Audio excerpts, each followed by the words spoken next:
2014 में $1 की वैल्यू होती थी 61 रुपया। 2024 में ये वैल्यू पहुंच गई 81 पे, यानी 81 रुपये पे। और 2025 में ये वैल्यू पहुंच गई 86 रुपये पे।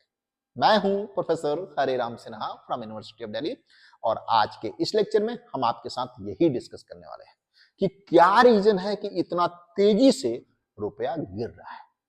कौन कौन से फैक्टर्स हैं जो डॉलर और रुपये के बीच के एक्सचेंज रेट को अफेक्ट करते हैं, और डॉलर और रुपये के बीच एक्सचेंज रेट कैसे डिटरमाइन होता है। तो बच्चों, बिना देर के हुए चलते हैं स्क्रीन पे। लेकिन उसके पहले आपसे एक रिक्वेस्ट है कि यदि आप इस चैनल पे नए हैं तो चैनल को सब्सक्राइब करके बेल आइकन दबाना ना भूलें बच्चों। वीडियो को लाइक एंड शेयर भी जरूर करें। चलो बच्चों, अब चलते हैं स्क्रीन पे। जिस तरीके से मैंने अभी आप लोगों को बताया था बच्चों कि आप 2014 का यदि डेटा देखें तो 2014 में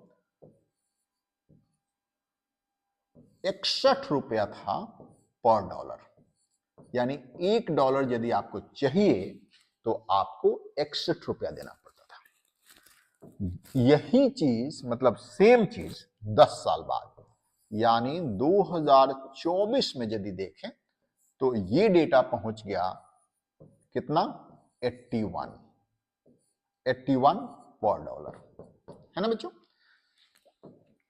और अभी जनवरी 2025 में, अभी मुझे लगता है कि अभी ये बढ़ेगा, तो जनवरी 2025 में ये पहुंच गया 86 रुपीज पर डॉलर।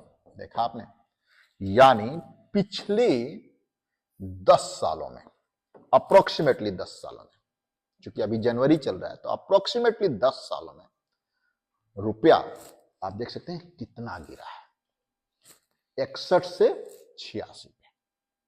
अब आप ये तो बात आप समझ गए पिछले 10 सालों में। अब लेकिन ये गिर क्यों रहा है, तो हम यहां पे आपको बताते चलते हैं कि जब किसी भी वस्तु की डिमांड बढ़ती है तो उसकी वैल्यू बढ़ती है, और जब किसी वैल्यू की डिमांड घटती है तो उसकी वैल्यू घटती है। यहां पे रुपये की वैल्यू घटी है, यहां पे रुपये की वैल्यू घटी है। देख रहे बच्चों, यानी पहले 61 रुपया देते थे तब $1 मिलता था, अब 86 रुपये दे रहे हैं तब $1 मिल रहा है आपको। इसका मतलब यह है कि रुपये की वैल्यू घटी है और डॉलर की वैल्यू बढ़ी है। इससे सीधा सीधा निष्कर्ष यह है कि डॉलर की डिमांड बढ़ी है, डॉलर की डिमांड बढ़ी है।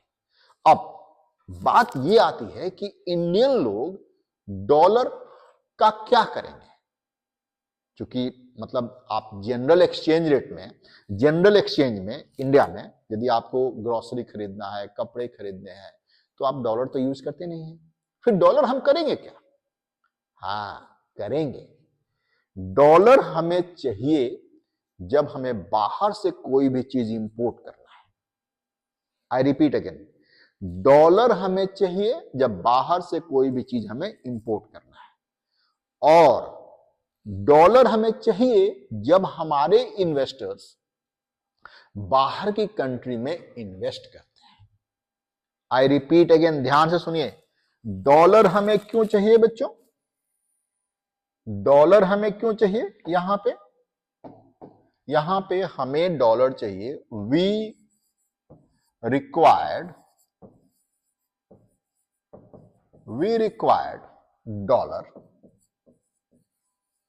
डॉलर। क्यों बच्चों, हमें डॉलर क्यों चाहिए? हमें डॉलर क्यों चाहिए बता सकते हैं बच्चों? हमें डॉलर क्यों चाहिए, प्लीज बताइए क्यों चाहिए। अभी हमने आपको बताया, हमने बताया आपको कि डॉलर हमें चाहिए यदि हमें इंपोर्ट करना है, तो यदि हमें इंपोर्ट करना है तब डॉलर चाहिए, और यदि हमारे इन्वेस्टर्स बाहर जाके इन्वेस्ट करते हैं तब भी डॉलर चाहिए ना। देखिए प्लीज, यहां पे हमें किस लिए चाहिए ये देखिए, है ना। हमें चाहिए इंपोर्ट करने के लिए, किस लिए चाहिए बच्चों? इंपोर्ट करने के लिए। यदि हमें बाहर से चीजें हमें इंपोर्ट करनी है तो हमें डॉलर चाहिए इंपोर्ट करने के लिए, ठीक है। और इन्वेस्टमेंट करने के लिए, आउटफ्लो ऑफ कैपिटल के लिए, investment in foreign country, in foreign country, है ना बच्चों। ये देख सकते हैं आप लोग कि हमें इंपोर्ट के लिए डॉलर चाहिए। यदि हमें यूएस से इंपोर्ट हम कर रहे हैं तब हमें यूएस डॉलर चाहिए।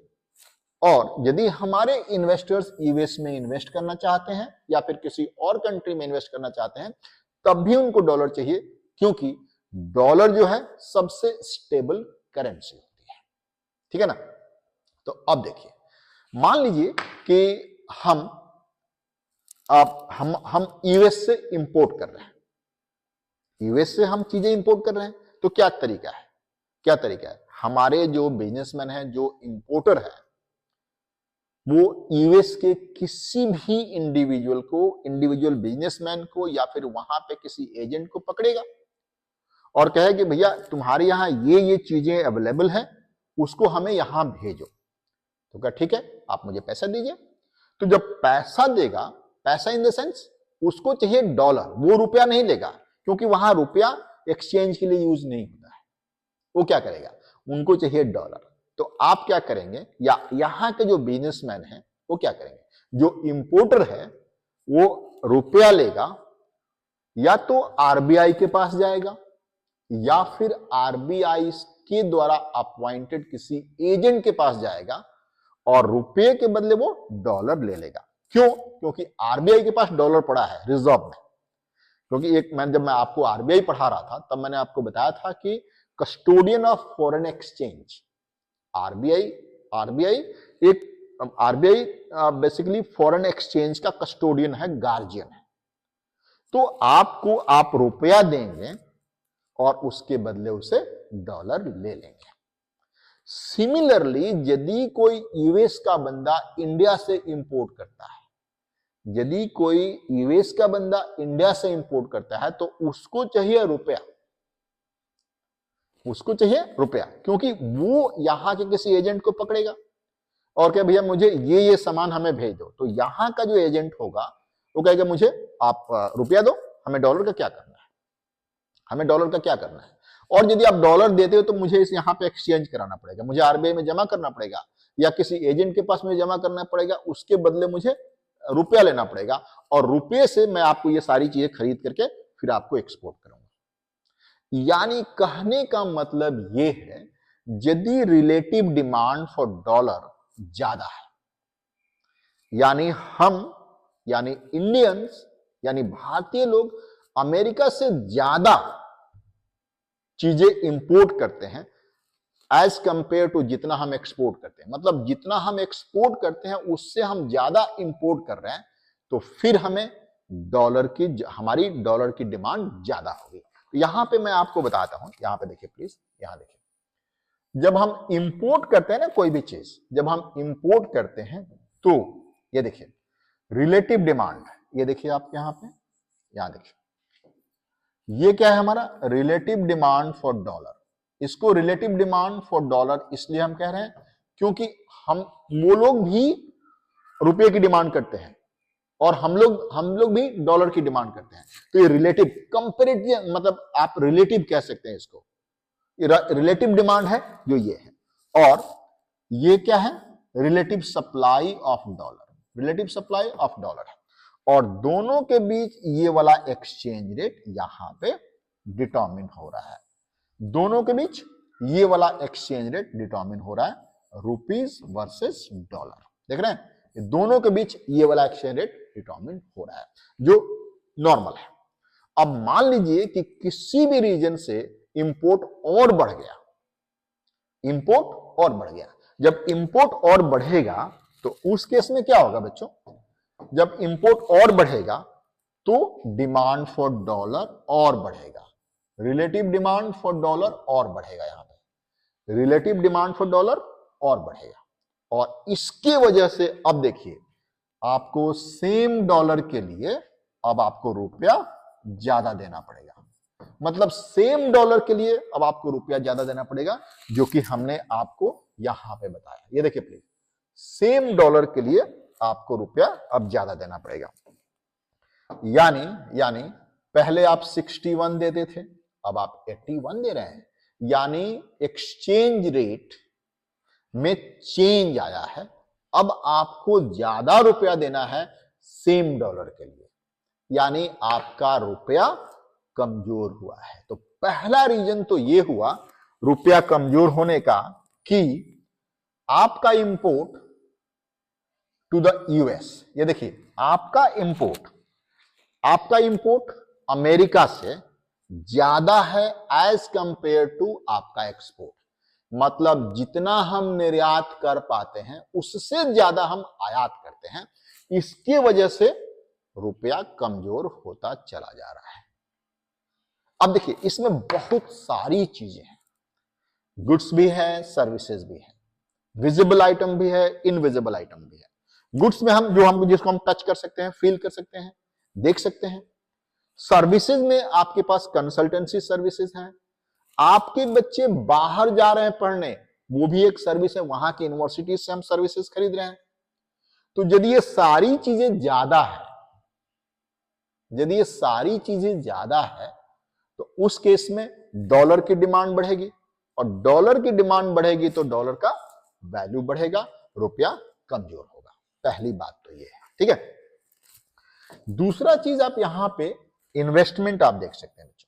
मान लेते हैं कि इंडिया के जो इन्वेस्टर्स हैं उनको लगता है कि इंडिया में उनके पास जो कैपिटल है, उनके पास जो फंड है, उस पर कम रिटर्न आ रहा है, उस पर कम रिटर्न आ रहा है। तो अब वो क्या करेंगे, इंडिया से अपना पैसा, अपने बिजनेस से पैसा निकाल करके वो बाहर इन्वेस्ट करेंगे, यानी आउटफ्लो ऑफ द कैपिटल होगा। अब देखिए जब यहां से फंड वो निकालेगा तो रुपए में निकालेगा वो, लेकिन उसको क्या चाहिए, उसको तो बाहर कहीं भी इन्वेस्ट करे तो डॉलर चाहिए। तो यहां पर भी रिलेटिव डिमांड बढ़ेगा, है ना, यहां पर भी रिलेटिव डिमांड बढ़ेगा। यानी इन्वेस्टमेंट यदि है बच्चों यहां पे, ये देखिए यहां पे, तो आउटफ्लो, इसके वजह से आउटफ्लो होगा बच्चों, आउटफ्लो यानी आपके इन्वेस्टर्स बाहर इन्वेस्ट करना जाना चाहते हैं। डिमांड फॉर,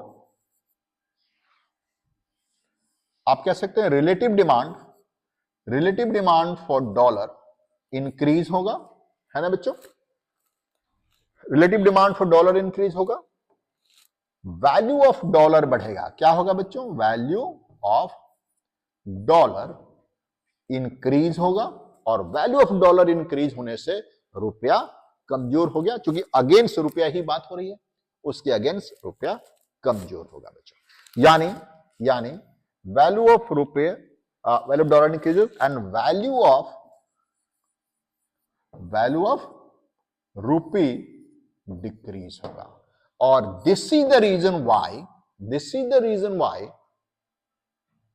रुपये की वैल्यू कंटिन्यूअसली घटती जा रही है। अब बात यह आती है कि जब ये वाली नई गवर्नमेंट हमारे सत्ता में आई थी 2014 में, तो इन्होंने बहुत बड़े बड़े प्रॉमिस किए थे, किया था कि रुपया इतना तेजी से क्यों घट रहा है, 61 रुपया क्यों हो गया, ये हो गया, वो हो गया। लेकिन सच्चाई तो ये है, ये वाली गवर्नमेंट भी इस गिरते हुए रुपये को रोक नहीं पाई, और उसके लिए आपको चाहिए, मतलब यदि रुपये की गिरते हुए वैल्यू को यदि आपको रोकना है, तो फिर यहां से आपको एक्सपोर्ट बढ़ाना पड़ेगा, आपको इन्वेस्टमेंट बुलाना पड़ेगा। इन्वेस्टमेंट आएगा तो डॉलर आएगा, एक्सपोर्ट आपका बढ़ेगा, एक्सपोर्ट बढ़ेगा तब डॉलर आएगा। तो यानी दोनों चीजों में यदि आप कंट्रोल कर पाते हैं, आउटफ्लो को यदि आप कंट्रोल कर पाए, और इनफ्लो को आप बढ़ावा दे पाए, और एक्सपोर्ट को आप बढ़ा पाए, तभी जाकर के ये गिरता हुआ रुपया रुकेगा, अदरवाइज पॉसिबल नहीं है। मैं आपको यहां पे लिखता हूं क्या सॉल्यूशन है इसका बच्चों। इसका क्या सॉल्यूशन है, आप बता सकते हैं आप लोग, इसका क्या सॉल्यूशन है? सॉल्यूशन क्या है? एक्सपोर्ट बढ़ाना, है ना, एक्सपोर्ट का बढ़ाना ये सॉल्यूशन है, एंड इनफ्लो अट्रैक्ट करना, inflow of capital, inflow of capital बढ़ाना। ये दोनों चीजें यदि आप कर पाते हैं तब आपके रुपए की वैल्यू जो गिर रही है वो रुक सकती है, अदरवाइज ये रुकने वाली नहीं है। ये कुछ ही दिनों में आप देखिएगा कि 90 के पार हो जाएगी। तो बच्चों आज के इस क्लास में इतना ही बच्चों। थैंक यू बच्चों, थैंक यू।